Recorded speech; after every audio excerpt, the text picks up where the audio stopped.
Today we're gonna make easy rum refrigerator cookies. They're studded with almonds and candied lemon and cardamom, and it just comes together in this beautiful, soft, chewy cookie with a perfect rum glaze. If you're enjoying this video, be sure to hit the subscribe button below and click the bell icon to be notified every time I post a new and delicious recipe. Let's get into it. So, pretty simple, not gonna lie. We're gonna do a few things first, and then we're gonna mix, and it's gonna chill, and we're gonna slice and bake. It's like, ugh, can't even, it's so easy. So this is my granulated sugar, and I'm gonna go ahead and just zest about half of this absolutely ginormous lemon into it. So if you had a regular sized lemon, then it would be about a lemon. But this thing is, it's mammoth. Really big.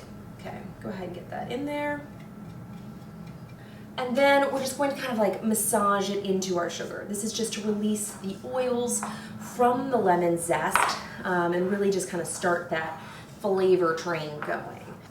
And again, if you forgot to do this, you can put everything together in the bowl. It is not a big deal, but this will give your cookies just a little bit more of a lemon flavor. So let's go ahead and just like whisk together our dry ingredients real fast. I feel like I'm missing butter. Yeah, I definitely am missing butter. Hold on. All right, we are going to add this softened butter into our stand mixer because my room is warm. And then fit that with a paddle attachment. We're gonna quickly whisk together our dry ingredients. We've got AP flour, we've got ground cardamom. I actually grind my own fresh. It has the best flavor and aroma. Otherwise it can get a little soapy or just a little like meh and sad. And we don't do sadness here. And then baking powder. Maybe if it'll come out. There we go. Wow. Okay. Whisk it together. Not vigorously, just, you know, it looks like there's no cardamom, but cardamom is such an intense flavor, and when it gets kind of, you know, hydrated by the rum and the eggs and butter and things, it's going to bloom, and you're gonna be like, whoa, cardamom, where have you been my whole life? I know, I felt that way the first time. So we've got our butter, we've got our lemon zested sugar, which feels like an hour ago. And we're gonna go ahead and just kind of cream those together.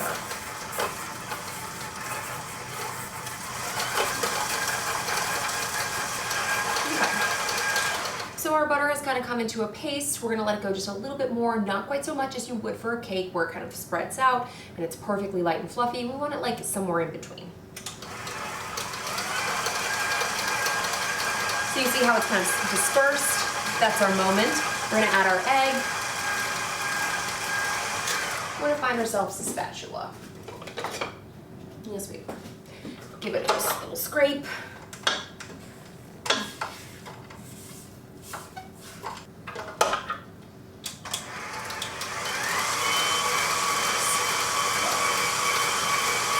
All right, so our egg is nicely incorporated, and now we're gonna add our rum. So you could use any alcohol that you choose. You really don't taste it until like you add a kind of a rum glaze to it, and then definitely taste it in that.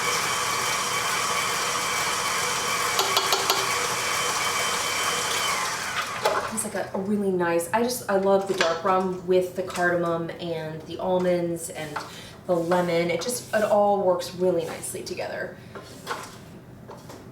All right, now we are ready to add our dry ingredients. So we're gonna go ahead and just turn this on low and just kind of slowly add our dries and let that kind of incorporate mostly before we add the next round. You don't want to overwhelm it.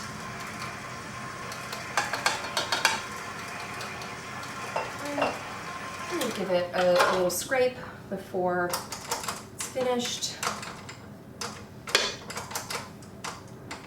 Okay, so now we're gonna add our mix-ins. I've got finely chopped almonds that are blanched and peeled, and then I've got finely chopped candied lemon peel.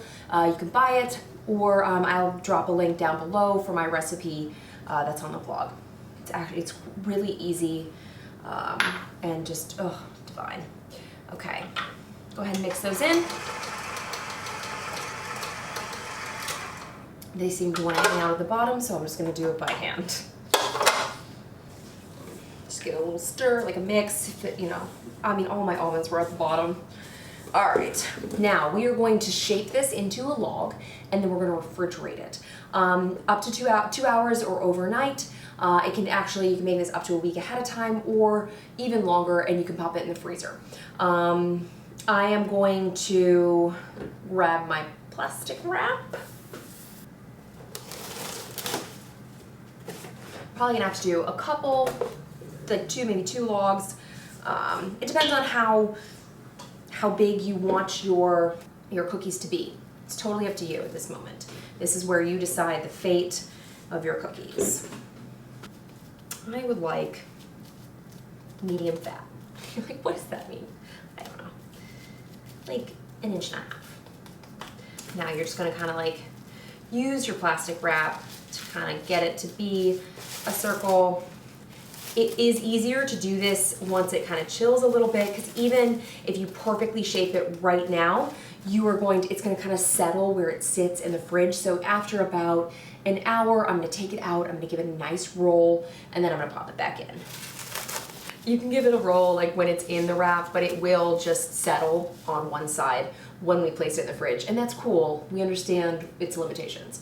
So I'm gonna go ahead and pop this in, roll it in an hour, and then I'll check back in a couple. Now, I have let my dough chill overnight, and it is nice and firm, and we are ready to bake it. I've preheated my oven to 325 degrees, and you should too. It is not convection. It can be convection, whatever you choose.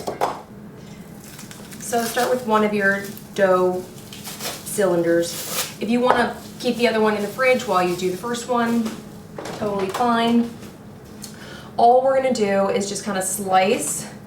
I mean, I like to do kind of 1/4 inch thickness, maybe make them actually flat, but you know, optional, obviously. Because I like a nice kind of chewy cookie. If you want them to be thinner, they'll still be chewy, but they'll bake a lot faster. I'm going to continue slicing about 1/4 inch thick. All the way around. If you feel like your dough is a little softer, you can rotate it as you slice, and that will allow your dough to stay round. All right, so go ahead and take these nice little discs that you just created and place them gently, lovingly on your baking dish. They don't spread a ton, so you don't need to leave a ton of space between them. Just like 1 inch is good enough. And then sometimes I just take the end, kind of smoosh it, because waste not, want not. All right, go ahead and slap that there, and then I'm gonna do the next tray. Okay, let me show you what I've got in my trays here.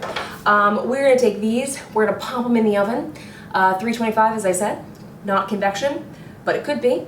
And I'm gonna every 3 minutes, I'm gonna like give a peek in there, because you know, I'm like hover cookie mom, and I don't want them to overcook or burn, or I mean,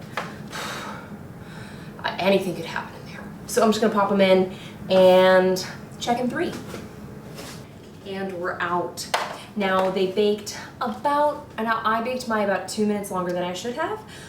So they're gonna be a little bit firmer than a little less chewy. So I baked mine about 9 minutes, and they would have been perfect around 7. So we just are aware of this. They're still gonna be delightful.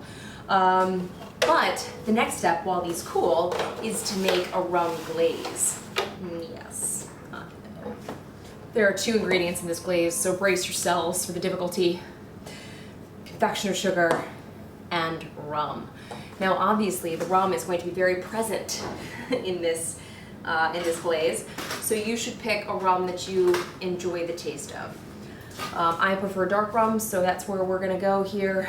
I'm gonna start with about half of it, and just kind of, I don't want to pour it all in and just expect everything to be the same as it was last time, because sometimes, I don't know, it just isn't. So go ahead and just give it a little whisk. I'm just making it in a measuring cup. You could make this in a bowl, you could do whatever you want. But now you could pour this over, make it a little thinner, and actually pour it over everything. Or what I'm gonna do is I'm gonna grab a piping bag and I'm gonna make it, you know, as close to perfect as I can. Okay, so you see that the glaze, that was 1 tablespoon. So you see how it runs nicely, but it's still a bit thick. That's what we want because we don't want it to kind of spread everywhere. We want it to hold its shape on the cookie. Just looking for something to put this in. Doesn't have to be anything specific, but just something that can hold its shape while we pour our glaze into it.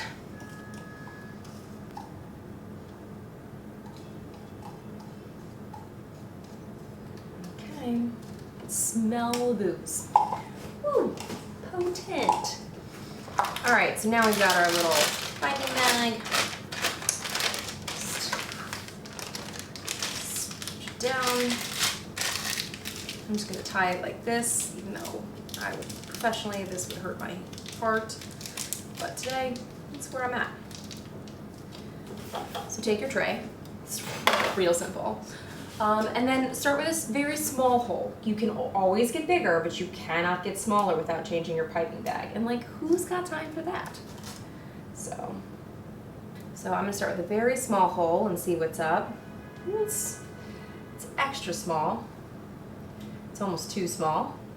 I don't know, actually, here I am. All right, so that was a tester. So you gotta move a little bit faster, especially with a smaller hole, or it'll zigzag. Like it'll kind of like make squiggles. Look at that. So just kind of move over all of them. If you get real fancy, you can do multiple ones at a time. I know, I see you over there. I know what you're about. All right, we'll do the same thing to the other one, which I'm not gonna show, but because. And we're done. I feel like I was just on a cooking show. It was like being timed. Okay, and now we're done. So now the glaze just needs to set and sit, which should actually happen pretty fast because it's only confectioner sugar and that kind of sets really fast.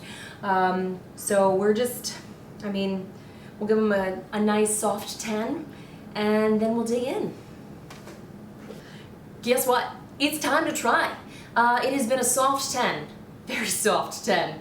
And we're ready to dig in because the cookies are cool and if the glaze gets all over, who cares? It's just you and me. So here we are. Do you see how, oh man, this is actually, I take back what I said. I feel like the 8 to 9 was actually quite nice because they're kind of chibs. And they're really soft and like it breaks perfectly in the center and you get all those mix-ins. Phenom. All right, here we are without further ado. All right. It is nice and soft and chewy, the cookie, but you get that like a little bit of crunch from the almonds, which you could totally toast if you want, and like a little sweetness from the citrus, and like just the faintest like hint of an aroma of cardamom. Like everything just works so beautifully together. Everything is in balance. Absolutely delightful.